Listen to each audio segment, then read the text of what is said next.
fact is, we can decide to change whenever we want. Yeah, it's just that change isn't always easy. Yeah, we don't have to always wait for the catalyst. We don't have to wait. No, you do absolutely. not have to wait. But what I think is that, and you'll tell me if I'm wrong about this, is that quite often fear is the one thing that holds us back.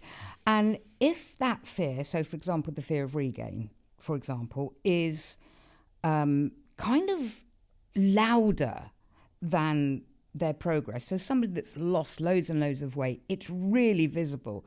You can see how much weight they've lost, but they're so fearful of regain that it kind of drowns out the progress that they've made. Yeah.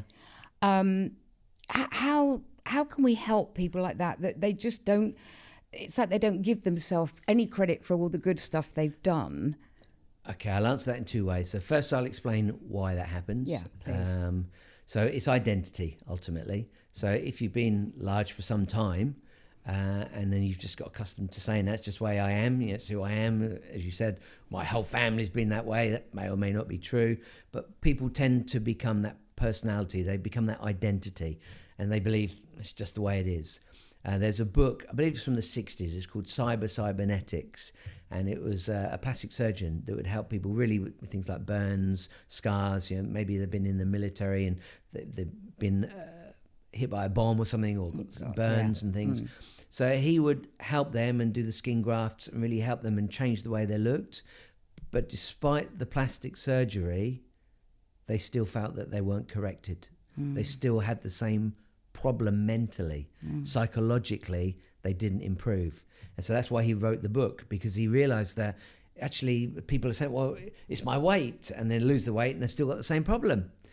In this case, they changed their look, maybe got their nose corrected or got a skin graft taken care of, and it's still got the same problem. And it's because of identity. So if they've become to the conclusion that it's just the way they are, and it's just thinking, it's just the way they thought, and it's a pattern they've repeated over and over and over and over again, they're going to go back to it. So an analogy I like to help people with in a situation like this, let's say in this case it happens to be weight, is a lighthouse. So you've got a lighthouse, and that's built on solid foundations. So I would say if your clients have lost their weight and they're at their perfect weight, their foundations are in a really, really good place. So that's a brilliant head start, because lots of people have got to work hard to build the foundations. So if it's keeping it off, that means you already got the foundations in place. Brilliant, well done. Then the next thing is the lighthouse has got a beam of light, and that light's coming out. And you probably, as you've hit your goal, your target, you are a beam of light. You're bright, you're excited, you're loving life. But a lighthouse is there because of the fog. And the fog in this case is your emotions. And that could be nobody loves me, nobody likes me, I can't do this, I can't do that, I don't have enough money, or pretty much anything, because every coin has got two sides. So I could look at something and see the positive in it, someone else look at it and see the negative in it. Yeah. And so if you've taught yourself to see the negative, see the negative, see the negative, that's your habit. And so the emotions are going to come back in. And when the emotions, think of it as the fog coming in, and sometimes that fog is very, very, very thick. The light is still on, but it can dim everything.